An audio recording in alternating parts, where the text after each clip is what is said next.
കഴിഞ്ഞ ക്ലാസ്സിൽ നമ്മൾ കുളംസ് ഇൻവേഴ്സ് സ്ക്വയർ ലോ ആണ് പഠിച്ചത്. കുളംസ് ഇൻവേഴ്സ് സ്ക്വയർ ലോയുടെ സ്കെലാർ ഫോമാണ് പഠിച്ചത്. എന്ന് പറഞ്ഞാൽ രണ്ട് പോയിൻ്റ് ചാർജുകൾ Q1ഉം Q2 r ദൂരം അകലത്തിലിരുന്നാൽ Q1 Q2വിലോ Q2 Q1ലോ ചെലുത്തുന്ന ഫോഴ്സിൻ്റെ മാഗ്നിറ്റ്യൂഡ് മാത്രമേ നമ്മൾ കണ്ടുപിടിച്ചിട്ടുള്ളൂ. ഫോഴ്സ് ഒരു വെക്റ്റർ ക്വാണ്ടിറ്റിയാണ്. മാഗ്നിറ്റ്യൂഡൊപ്പം അത് അതിൻ്റെ ഡയറക്ഷനോടെ പറയേണ്ടി വരും. എങ്ങോട്ടാണ് ആ ഫോഴ്സ് എന്ന് പറയേണ്ടി വരും. അപ്പോൾ നമ്മൾ ഇനി ചർച്ച ചെയ്യാൻ പോകുന്നത് ആ ഡയറക്ഷനോടെ ചേർത്ത്, that is vector form of Coulomb's ലോയാണ്. അപ്പോൾ നേരത്തെ പഠിച്ച അനുസരിച്ച് ഈ Q1 Q2വിലോ Q2 Q1ലോ ചെലുത്തുന്ന ഫോഴ്സിൻ്റെ മാഗ്നിറ്റ്യൂഡ് എന്ന് പറയുന്നത് ഇത് എയറിലാണ് ഇരിക്കുന്നതെങ്കിൽ 1/4πε0 Q1 Q2 divide by r² ആണ്. ഇത് ഫോഴ്സിൻ്റെ മാഗ്നിറ്റ്യൂഡേ ആകുന്നുള്ളൂ. Q1 Q2വിലോ Q2 Q1ലോ ചെലുത്തുന്ന ഫോഴ്സിൻ്റെ മാഗ്നിറ്റ്യൂഡാണ്. ഇനി നമ്മൾ പറയാൻ പോകുന്നത് ഈ മാഗ്നിറ്റ്യൂഡൊപ്പം തന്നെ ഈ ഫോഴ്സിൻ്റെ ഡയറക്ഷനൂടെ ചേർത്ത് പറയുന്നതാണ് വെക്റ്റർ ഫോം ഓഫ് കുളംസ് ലോ. അത് പറയാനായിട്ട് നമുക്ക് വെക്റ്റേഴ്സിനെ കുറിച്ചൊരു ചെറിയ ധാരണ ഉണ്ടാവണം. ദാറ്റ് ഈസ് യൂണിറ്റ് വെക്റ്റർ എന്താണെന്ന് നമുക്കറിയാം. യൂണിറ്റ് വെക്റ്റർ ഇത് r എന്ന് പറയുന്ന ഒരു വെക്റ്ററാണ്. ഈ ഡയറക്ഷനുള്ള ഒരു വെക്റ്ററാണ്. സ്മോൾ r അതിൻ്റെ മാഗ്നിറ്റ്യൂഡാണ്. ഈ വെക്റ്ററിനെ വെക്റ്റർ ആറിനെ അതിൻ്റെ മാഗ്നിറ്റ്യൂഡ് കൊണ്ട് ഡിവൈഡ് ചെയ്താൽ കിട്ടുന്നത് ഒരു യൂണിറ്റ് വെക്റ്ററാണ്. r ക്യാപ്പ് പഠിച്ചിട്ടുണ്ട്. r ക്യാപ്പ് എന്ന് പറയുന്നത് ആറിൻ്റെ ഡയറക്ഷനിലുള്ള മാഗ്നിറ്റ്യൂഡ് ഒന്നുള്ള ഒരു വെക്റ്ററാണ്. ഓക്കെ, അതായത് വെക്റ്റർ ആറ് കിട്ടാൻ ഈ വെക്റ്റർ ആറ് കിട്ടാൻ r എന്ന് പറയുന്ന മാഗ്നിറ്റ്യൂഡിനെ യൂണിറ്റ് വെക്റ്റർ കൊണ്ട് മൾട്ടിപ്ലൈ ചെയ്താൽ മതി. ഫോർ എക്സാമ്പിൾ x ഡയറക്ഷനിലുള്ള ഒരു യൂണിറ്റ് വെക്റ്റർ ആണെന്നിരിക്കട്ടെ i ക്യാപ്പ്. അപ്പോൾ ഞാൻ 10 i ക്യാപ്പ് ന്യൂട്ടൺ എന്ന് എഴുതിയാൽ എന്തായിരിക്കും? മാഗ്നിറ്റ്യൂഡ് 10 ഉള്ളതും x ഡയറക്ഷനിലുള്ളതുമായ ഒരു വെക്റ്ററാണ് 10 i ക്യാപ്പ് ന്യൂട്ടൺ എന്ന് പറയുന്നത്. z ഡയറക്ഷനുള്ള ഒരു യൂണിറ്റ് വെക്റ്റർ ആണെന്നിരിക്കട്ടെ vector k cap. 25 k cap newton force ഉണ്ടെന്ന് പറഞ്ഞാൽ നിങ്ങൾ എന്തോ മനസ്സിലാക്കുന്നത്? മാഗ്നിറ്റ്യൂഡ് 25 ഉള്ളതും z ഡയറക്ഷനിലുമുള്ള ഒരു വെക്റ്ററാണ്, ഒരു ഫോഴ്സാണ് 25 k ക്യാപ്പ്. അപ്പോൾ യൂണിറ്റ് വെക്റ്ററിൻ്റെ കൺസെപ്റ്റ് മനസ്സിലായി. എങ്കിൽ നമുക്കിനി വെക്റ്റർ ഫോം ഓഫ് കുളംസ് ലോയിലേക്ക് പോകാം. ഇവിടെ ഒരു പോയിൻ്റ് ചാർജ് Q1 ഇരിപ്പുണ്ട്. ഇവിടെ ഒരു പോയിൻ്റ് ചാർജ് Q2 ഇരിപ്പുണ്ട്. മനസ്സിലാക്കുക, Q1ൽ നിന്ന് Q2വിലേക്ക് വരയ്ക്കുന്ന ഒരു വെക്റ്ററാണ് R12 എന്ന് പറയുന്ന വെക്റ്റർ. Q1ൽ നിന്ന് Q2വിലേക്ക് വരയ്ക്കുന്ന ഒരു വെക്റ്ററാണ് R12 എന്ന് പറയുന്ന വെക്റ്റർ. അപ്പോൾ എന്തായിരിക്കും R12 ക്യാപ്പ് എന്ന് പറയുന്നത്? Q1ൽ നിന്ന് Q2 എന്ന് പറയുന്ന ഡയറക്ഷനിലുള്ള ഒരു യൂണിറ്റ് വെക്റ്ററാണ് R12 ക്യാപ്പ്. തിരിച്ച് Q2വിൽ നിന്ന് Q1ലേക്ക് ഡയറക്റ്റ് ചെയ്യുന്ന ഒരു യൂണിറ്റ് വെക്റ്റർ എഴുതാൻ പറഞ്ഞാൽ ഒന്നുകിൽ R12ന് പകരം 21 ക്യാപ്പ് എന്ന് എഴുതാം. R21 ക്യാപ്പ് എന്ന് പറയുന്നത് -R12 ക്യാപ്പ് ആയിരിക്കും. അങ്ങോട്ടുള്ള ഒരു യൂണിറ്റ് വെക്റ്റർ R12 ആണെങ്കിൽ തിരിച്ചുള്ള ഒരു യൂണിറ്റ് വെക്റ്റർ -R12 ക്യാപ്പ് എന്ന് എഴുതാം. ഇതൊക്കെ നേരത്തെ നമ്മൾ പഠിച്ചിട്ടുള്ളതാണ്. ഓക്കെ, അപ്പോൾ ഇവിടെ നമ്മൾ Q1ഉം Q2ഉം രണ്ട് ചാർജുകളാണ്, പോയിന്റ് ചാർജുകളാണ്. Q1ൽ നിന്ന് Q2വിലേക്ക് വരയ്ക്കുന്ന ഒരു വെക്റ്ററാണ് R12 എന്ന് വിചാരിക്കുക. ഇനി ഞാൻ എഴുതാൻ പോകുന്നത് കുളംസ് ലോ അനുസരിച്ച് എഴുതാൻ പോകുന്നത് ഇത് പോസിറ്റീവ് ചാർജാണ്, ഇതും പോസിറ്റീവ് ചാർജാണ്. അപ്പോൾ Q1 Q2വിൽ ചെലുത്തുന്ന ഫോഴ്സ് കണ്ടുപിടിക്കാൻ പോവാണ്. Q1 Q2വിൽ ചെലുത്തുന്ന force F force exerted by Q1 on 2 Q2 F12 ഇതിനകത്ത് അനുഭവപ്പെടുന്ന ഫോഴ്സ്.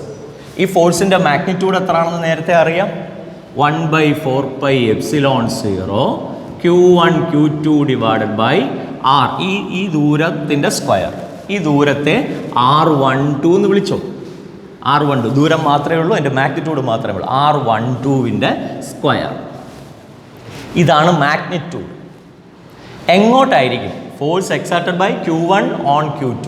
Q2വിൽ ചെലുത്തപ്പെടുന്ന ഫോഴ്സ് എങ്ങോട്ടായിരിക്കും? നമുക്കറിയാം Q1 Q2വിനെ റിപ്പൽ ചെയ്യുക.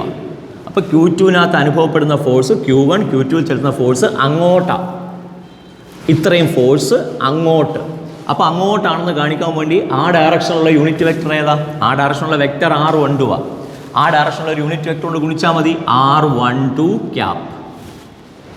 അപ്പോൾ this is the vector form. Force exerted by Q1 on Q2. Q1 Q2 ചെലുത്തുന്ന ഫോഴ്സ്, ഇത്രയും ഫോഴ്സ് ഉണ്ട്. എങ്ങോട്ടാണ്? അങ്ങോട്ടെന്ന് പറഞ്ഞാൽ R12ൻ്റെ ഡയറക്ഷൻ. R12ൻ്റെ ഡയറക്ഷനുള്ള ഒരു വെക്ടർ കിട്ടാൻ R12 ക്യാപ്പ് കൊണ്ട് ഇതിനെ ഗുണിച്ചാൽ മതി.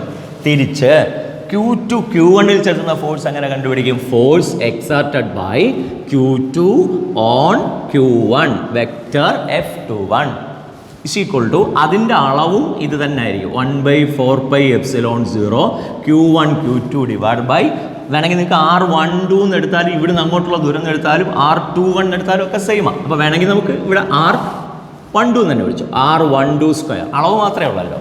എങ്ങോട്ടായിരിക്കും? Q1നകത്ത് Q2 ചെലുത്തുന്ന ഫോഴ്സ്. Q2 പോസിറ്റീവാണ്, Q1 പോസിറ്റീവാണ്, റിപ്പൽ ചെയ്യുകയാണ്. Q2 Q1നെ ഇങ്ങോട്ട് തള്ളുകയാണ്. ഇങ്ങോട്ട് തള്ളുക എന്ന് പറഞ്ഞാൽ R2വിൽ നിന്ന് 1ലേക്കുള്ള ഒരു യൂണിറ്റ് വെക്ടർ. വേണമെങ്കിൽ നിങ്ങൾക്ക് R21 ക്യാപ്പ് എന്ന് എഴുതാം. 2വിൽ നിന്ന് 1ലേക്ക് ഇങ്ങോട്ടുള്ള ഒരു യൂണിറ്റ് വെക്ടർ കൊണ്ട് ഗുണിച്ചു. നേരത്തെ ഞാൻ പറഞ്ഞതനുസരിച്ച് R12 ക്യാപ്പ് എന്ന് പറയുന്നത് is equal to -R21 cap ആണല്ലോ. അഥവാ R21 ക്യാപ്പിന് പകരം -R12 ക്യാപ്പ് എന്ന് എഴുതാം. R21 cap -R12 cap. ഈ R21 ക്യാപ്പിന് പകരം F21 vector is equal to 1/4πε0 Q1 Q2 divide by R12 square into ഇതിന് പകരം -R12 ക്യാപ്പ് എന്ന് എഴുതിയാൽ ദാ F21ഉം F12ഉം തമ്മിൽ വ്യത്യാസം ഒരു മൈനസിലാണ്. അപ്പോൾ നമുക്ക് അവിടെ എഴുതാൻ പറ്റും F21 is equal to -F12 എന്ന് എഴുതാം. എന്ന് പറഞ്ഞാൽ ഇതിൽ ചെലുത്തുന്ന ഫോഴ്സും ഇത് തിരിച്ച് ഇതിൽ ചെലുത്തുന്ന ഫോഴ്സും ഈക്വലും ഓപ്പോസിറ്റുമാണ്. This is in accordance with Newton's third law. ന്യൂട്ടൺസിൻ്റെ തേർഡ് ലോ അനുസരിച്ചാണ്, തേർഡ് ലോ അനുസരിക്കുന്നുണ്ട് കൂളംസ് ലോ എന്ന് മനസ്സിലാവും. Newton's third law. ഓക്കെ, ഇതാണ് കൂളംസ് ലോയുടെ വെക്ടർ ഫോം. മനസ്സിലായല്ലോ? ഡയറക്ഷൻ കൂടെ എഴുതാനായിട്ട് പറഞ്ഞതാണ്, ഓർത്ത് വച്ചേക്കണം. ഇനി നമുക്ക് പഠിക്കാനുള്ളത് സൂപ്പർ പൊസിഷൻ പ്രിൻസിപ്പിൾ എന്ന് പറയുന്ന ഒരു പ്രിൻസിപ്പിളാണ്. Superposition principle. Superposition principle എന്താണ്? സൂപ്പർ പൊസിഷൻ പ്രിൻസിപ്പിൾ കഴിഞ്ഞ വർഷം നമ്മൾ വേവിലൊക്കെ പഠിച്ചിട്ടുള്ളതാണ്. സൂപ്പർ പൊസിഷൻ പ്രിൻസിപ്പിൾ എന്താണെന്ന് നോക്കാം. കുറേ പോയിന്റ് ചാർജുകൾ ഇവിടെ ഇരിപ്പുണ്ട്. ഇവിടെ Q1 എന്ന് പറയുന്ന ഒരു ചാർജ് ഇവിടെ ഇരിപ്പുണ്ട്, Q2 എന്ന് പറയുന്ന ഒരു ചാർജ് ഇവിടെ ഇരിപ്പുണ്ട്, Q3 എന്ന് പറയുന്ന ഒരു പോയിന്റ് ചാർജ് ഇവിടെ ഇരിപ്പുണ്ട്, Q4 എന്ന് പറയുന്ന മറ്റൊരു ചാർജ് ഉണ്ടെന്ന് വിചാരിച്ചോ, ഇവിടെ ഇരിപ്പുണ്ട് Q4. ഇവയെല്ലാം പരസ്പരം അങ്ങോട്ടും ഇങ്ങോട്ടും അട്രാക്ഷനോ റിപ്പൽഷനോ ഒക്കെ ഉണ്ടാവാൻ depending upon the nature of the charge. Q1 positive ആണോ നെഗറ്റീവ് ആണോ എന്നതിൻ്റെയൊക്കെ അടിസ്ഥാനത്തിൽ. ഇപ്പോൾ ഇതെല്ലാം പോസിറ്റീവ് ആണെന്ന് കൂട്ടിക്കും എങ്കിൽ ഇവർ തമ്മിൽ പരസ്പരം റിപ്പൽഷൻ ഉണ്ടാവും. Q1നകത്ത് ആകെ അനുഭവപ്പെടുന്ന ഫോഴ്സ്, Q1നകത്ത് ആരൊക്കെ ഫോഴ്സ് ചെലുത്തും? Q2 ഒരു ഫോഴ്സ് ചെലുത്തും, Q3 ഒരു ഫോഴ്സ് ചെലുത്തും, Q4 ഒരു ഫോഴ്സ് ചെലുത്തും. Q1നകത്ത് ആക്ട് ചെയ്യുന്ന ആകെ ഫോഴ്സ് F1 എന്ന് വിളിച്ചാൽ, F1 എന്ന് പറയുന്നത് Q2 ചെലുത്തുന്ന ഫോഴ്സിൻ്റെയും Q3 ചെലുത്തുന്ന ഫോഴ്സിൻ്റെയും Q4 ചെലുത്തുന്ന ഫോഴ്സിൻ്റെയും കൂടെ വെക്റ്റർ സം ആയിരിക്കും. That is total force acting on Q1 vector F1 is equal to force exerted by Q2 on Q1 plus force exerted by Q3 on Q1 plus force exerted by Q4 on Q1. ഈ Q2ഉം Q3ഉം Q4ഉം Q1ൽ ചെലുത്തുന്ന ഫോഴ്സുകളുടെ vector some ആയിരിക്കും Q1ൽ ചെലുത്തപ്പെടുന്ന ആകെ force. That is total force on a charge in a system of charge. Total force acting on a charge, acting on a point charge in a system of charges is the vector sum of forces due to the individual charges. Total force acting on a charge in a system of charges is the vector sum of forces due to the individual charges. ഇതാണ് super position principle. That is F21 എങ്ങനെ കണ്ടുപിടിക്കും? ഇവിടുന്ന് ഇങ്ങോട്ടൊക്കെയുള്ള ദൂരം അറിയാമെങ്കിൽ F21 കണ്ടുപിടിക്കുന്നത് എങ്ങനെയാണ്? ദാ ഇവിടുന്ന് R21 ആണെന്നിരിക്കട്ടെ, R21 ആണെന്നിരിക്കട്ടെ, 2വിൽ നിന്ന് 1ലേക്കുള്ള ഒരു വെക്റ്റർ R21 എന്നായിരിക്കട്ടെ. 3ൽ നിന്ന് 1ലേക്കുള്ള ഒരു വെക്റ്റർ R31, ഇത് R41. അങ്ങനെയാണെങ്കിൽ F21 എങ്ങനെ എഴുതാം? Force exerted by Q2 on Q1 1/4πε0 Q2 Q1 എന്ന് എഴുതിക്കോ. Q2 Q1 divided by R21 square, ഇവർ തമ്മിലുള്ള ദൂരം R21 square into R21 cap. ഇനി പ്ലസ് അടുത്തതോ F31 എങ്ങനെ എഴുതാം? F31 ഇതുപോലെ എഴുതിയാൽ 1/4πε0 Q3 into Q1 divide by അവർ തമ്മിലുള്ള ദൂരത്തിൻ്റെ square R31 square into R31 cap. ഇവിടുന്ന് ഇങ്ങോട്ടുള്ള ഒരു വെക്റ്ററാണ് R31.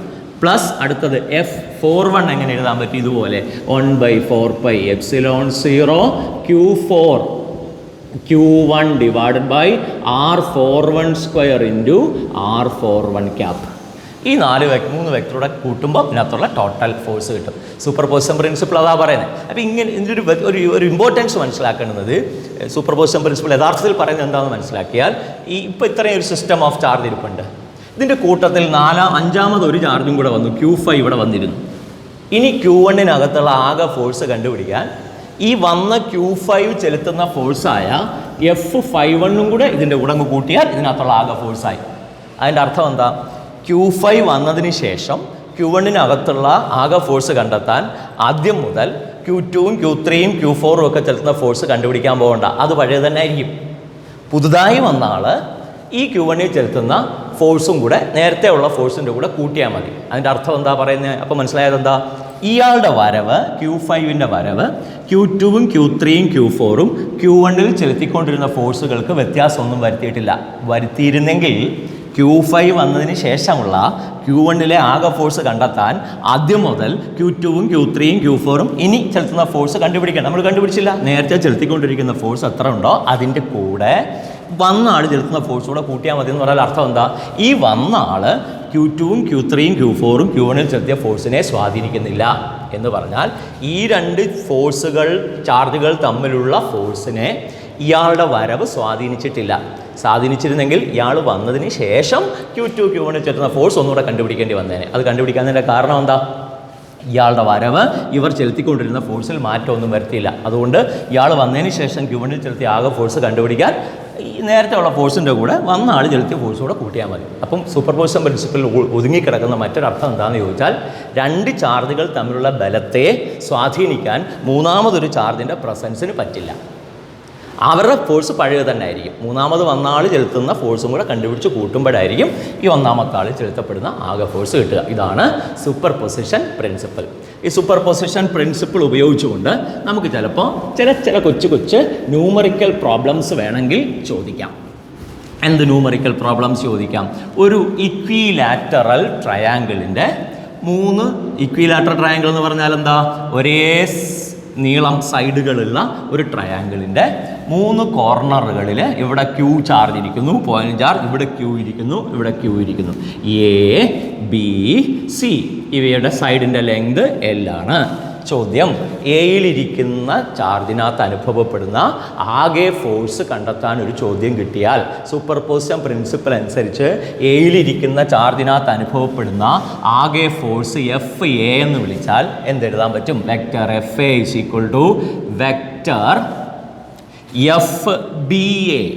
ബിയിലിരിക്കുന്ന ഫോഴ്സ് എയിൽ ചെലുത്തുന്ന ചാർജ് എയിൽ ചെലുത്തുന്ന ഫോഴ്സ് പ്ലസ് വെക്റ്റർ FCA. അതെന്താ? Force exerted by the charge on C on A.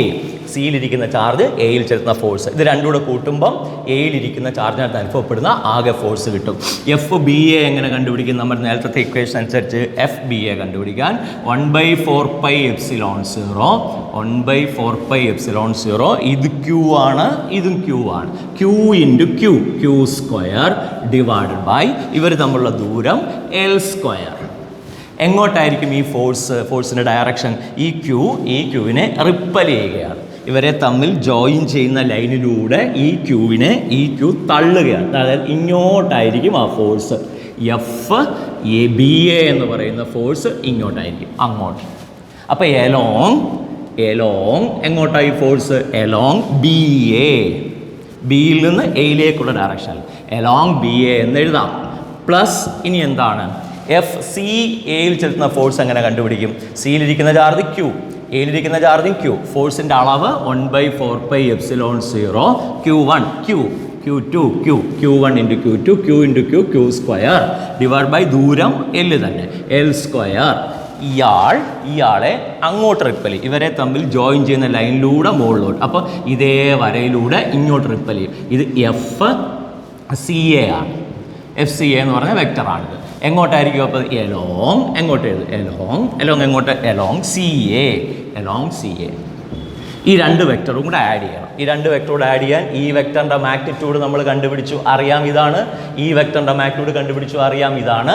അപ്പോൾ F B A, F C A, അത് രണ്ടും കൂടെ കൂട്ടാൻ, രണ്ട് വെക്ടറുകൾ കൂട്ടാൻ ഇനി നിങ്ങൾക്കറിയാം. രണ്ട് വെക്ടറുകൾ കൂട്ടണമെങ്കിൽ വെക്ടറുകളുടെ മാഗ്നിറ്റ്യൂഡ് വേണം. ആ മാഗ്നിറ്റ്യൂഡ് ഉണ്ട് രണ്ടിൻ്റെയും. ഇനി ഇവർ തമ്മിലുള്ള ആംഗിൾ അറിയാം. ആംഗിൾ ഇക്വിലാറ്ററൽ ട്രയാംഗിൾ ആയതുകൊണ്ട് ഇത് 60 ആണ്, ഇതും 60 ആയിരിക്കും. അപ്പോൾ 60 ആംഗിളിൽ ആക്ട് ചെയ്യുന്ന രണ്ട് വെക്ടറുകൾ എഫ് ബി എയും ഉണ്ട്, എഫ് സി എയും ഉണ്ട്. ഇതിൻ്റെ രണ്ടിൻ്റെയും മാഗ്നിറ്റ്യൂഡ് സെയിമാണ് നമുക്കറിയാം. ഇനി ഇത് കൂട്ടാൻ റൂട്ട് ഓഫ് രണ്ട് വെക്ടറുകൾ F1 ഉം F2 ഉം രണ്ട് വെക്ടറുകൾ തമ്മിൽ ആംഗിൾ 60 ആണെങ്കിൽ എങ്ങനെ കൂട്ടും? F1 square plus F2 square plus 2F1 F2 cos 60. ഈ ഇക്വേഷൻ ഉപയോഗിച്ചുകൊണ്ട് F1 എന്ന് പറഞ്ഞാൽ ഇവിടെ എഫ് ബി എ ഈ അളവ് സബ്സ്റ്റിറ്റ്യൂട്ട് ചെയ്യുക. സബ്സ്റ്റിറ്റ്യൂട്ട് ചെയ്യുമ്പോൾ പ്രോബ്ലത്തിൽ തരുമ്പോൾ ക്യൂവും ഒക്കെ ഓരോ ഇത്ര കൂളമ്പെന്ന് പറഞ്ഞ ചാർജ് ആയിരിക്കും തരുന്നത്. അത് സബ്സ്റ്റിറ്റ്യൂട്ട് ചെയ്താൽ മതി. ഇങ്ങനെ സൂപ്പർ പൊസിഷൻ പ്രിൻസിപ്പിൾ നമുക്ക് അപ്ലൈ ചെയ്യാനും പറ്റും. ഓക്കെ, ഇപ്പോൾ തൽക്കാലം ഈ സെക്ഷൻ ഇവിടെ അവസാനിക്കുകയാണ്. നന്നായി കേൾക്കുക. നമുക്ക് ന്യൂമറിക്കൽ പ്രോബ്ലംസ് ഒക്കെ പിറകാലെ ചെയ്യാം. Thank you.